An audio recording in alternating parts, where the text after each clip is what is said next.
and I talked to you off air about this.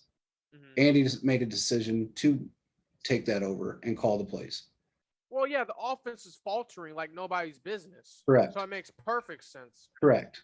And what I think annoyed me the most after watching the game, watching Bieniemy sit on basically, he looked like he just lost his dog.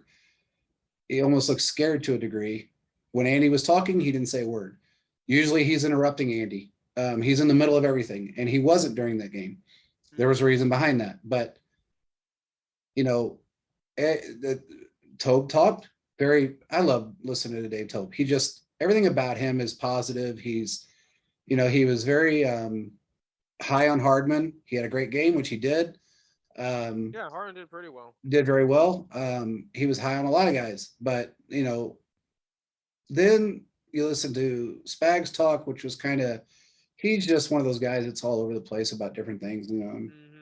But then here comes Bieniemy, and he comes out with the speech, okay, like this high on the horse speech, and it's like, "How y'all doing? I hope everybody's family's great. Let me just start off by saying blah blah blah blah blah blah blah, and now it's up to you. What do you got for me?" Well, I feel like that's kind of his personality though, because you've done But that to a since degree, last but year. here's the thing. Hmm. Okay, that's fine and dandy if that's your personality, but don't come out and act like when you have done, and I'm going to say this because I 100% believe this is true. And from what I understand, it is true. When you're the reason why this offense is struggling,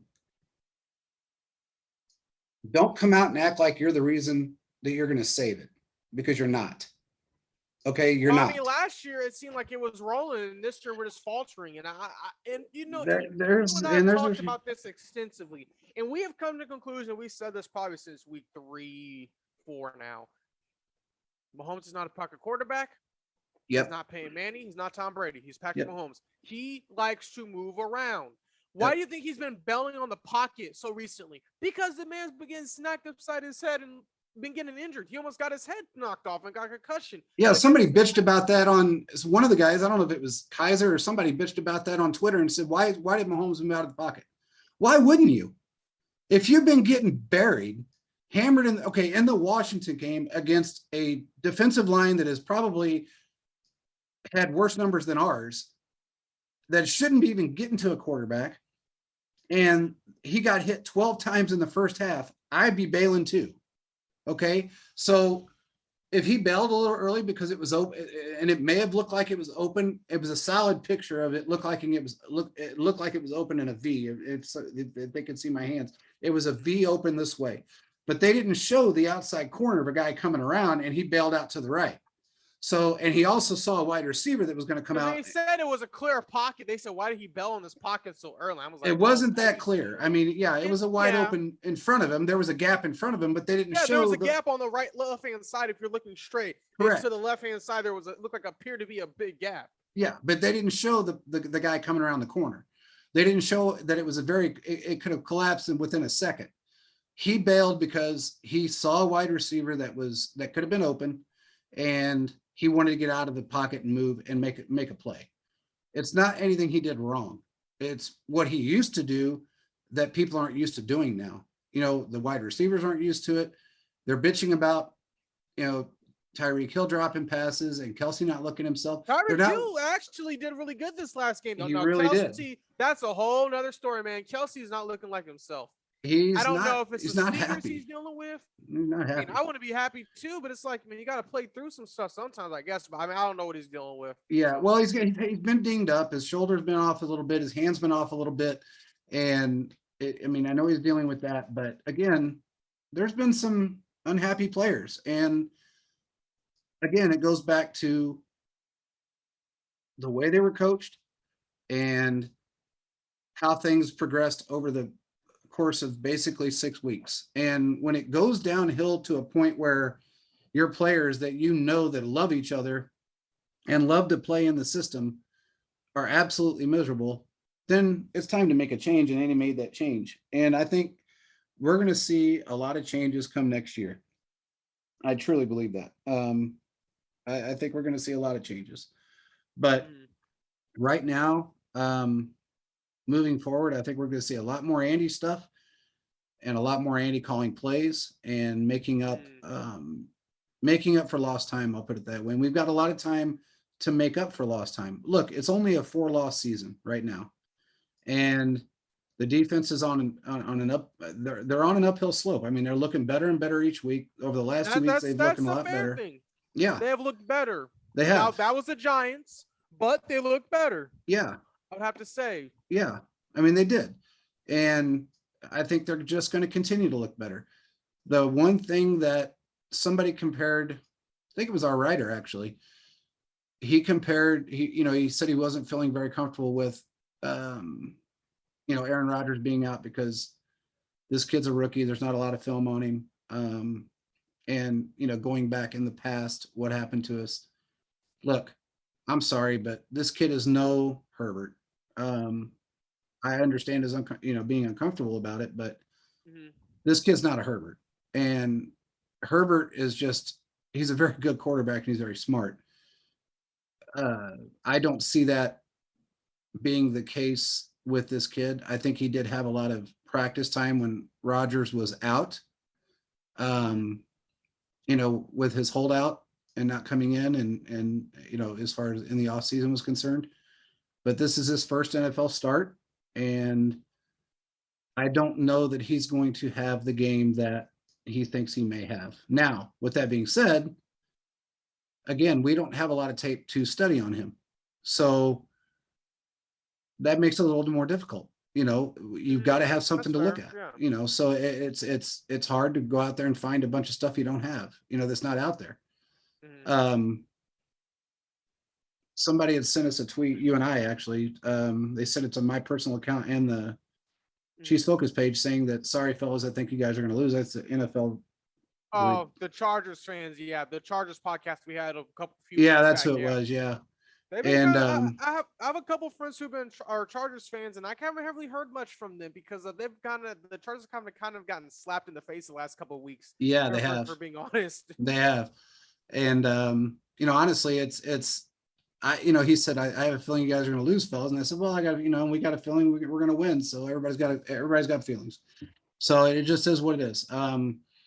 I think we're going to see a different football team this week. I think they're going to continue to progress into what they usually do. I think it just took a little longer this year. We do have some new faces on the team, and we've had some internal issues that are being worked out. It seem like they're working out anyway. And I do believe that they're going to get better and better.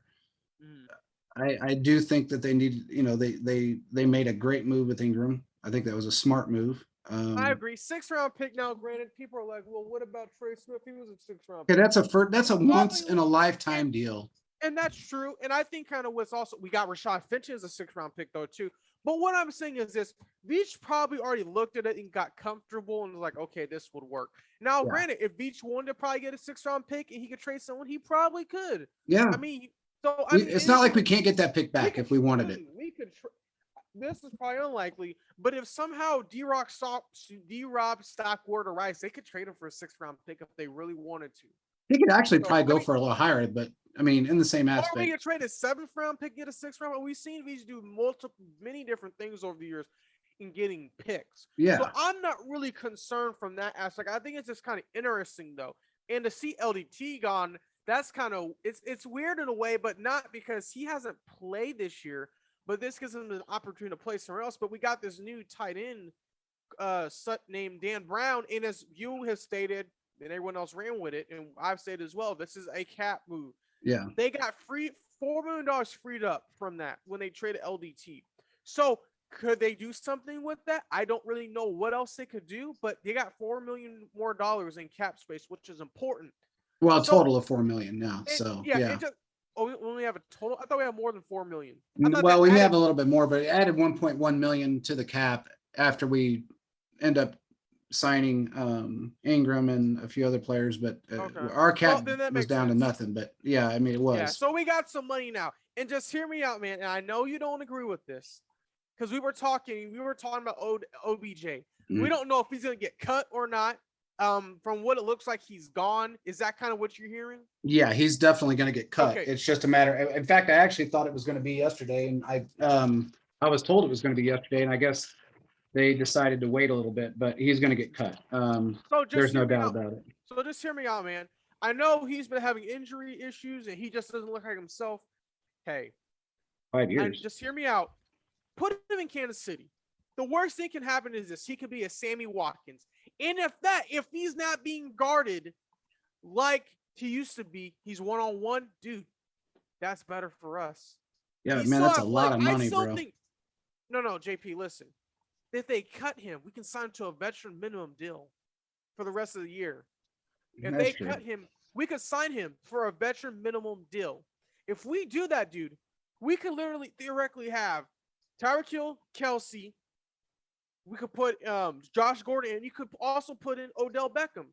That's important because you can't double team everyone. You can blanket over the top. You can blanket if you want. But here's the issue. If they're not gonna, if OBJ is washed up as he says it is, and the Chiefs still sign him, he can do many things that I think Sammy Watkins can do, but better. Route running, getting in between the tackles, maybe do a reverse jet sweep at times. I mean, there's really many different things he can do, and I feel like if we sign him, he's just another weapon we could have. That could Here's really the thing. help. I don't know if he's completely washed up, but I just know this. I Since think that he's a change of playoff run, scenery. I think well, he needs a change of scenery. Honestly. he may, but since that playoff run, he has not been himself at all. He's been injured so many times over the last really 4 years, I guess. But we have good trainers, though, man. They We might be able to do. figure it out. And We I do. feel like if we can have him, if we can have him on this team now. Let's say if he theoretically signs, we already have Josh Gordon, which I think is good. He's going to be in a good certain situation if he gets a chance. But what we can do is we can mix and match. We have multiple guys that we can use at different times that are important to our schemes. But if OBJ is not as elite player, then man, you know what's good about that? That allows him to run seams up the middle. That allows him to not be guarded. They'll put a linebacker on him.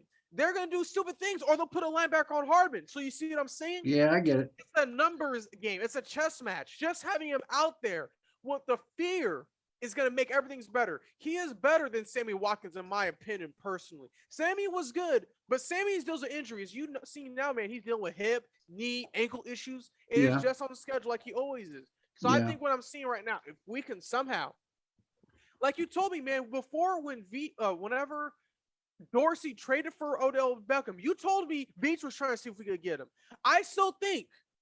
I really think that's possible. If they can get him, we can get an inkling out of him. That could help us. Yeah. He can help us when it comes to that playoff run. I really do. Because you can't guard anyone. You can't guard everyone. And I think he's kind of realized now the issue we've ran into is this. Will he want to basically get the ball 20 targets again? I think he's realized that's not going to happen. But Andy is always good at talking with guys and making sure that they can do things, talk with them, and figure it out. Well, now, you know, it's funny. Go ahead. I don't cut you off, but Steve Smith said it great. He said, and I got to tell you, man, I know you probably think this is an unpopular opinion. You don't want to hear it, but, and I know our buddy over in the Browns Nation doesn't want to hear this either, but Steve Smith was very, very, very upfront and unfiltered about this tonight. And he's right. They're losing players because of Baker. And he flat out said it. He's not throwing to him. That's the thing. It's like, well, okay, he's not, but he's doing that with a lot of players. And he said, look, Baker's not good. And he flat out said it on national television. Well, Baker might end up going to another team. You never know. Anything can happen. He said they put everything into this kid and they basically, sold the city on him and he's just not good. Look, here's what I have been saying since he came into the league. His arrogance got him nowhere at the beginning. There's times that he looks very good. There's times that he doesn't. This year in our game, our defense was not the greatest at the time and we still beat him, but we still handled him fairly well. Yeah. I mean, but to be fair though, that game, man, he was playing lights out. He was playing well, but again, he was playing against a defense that wasn't, we're still at the time our defense wasn't playing well. And that's so, fair. I mean, I think Steve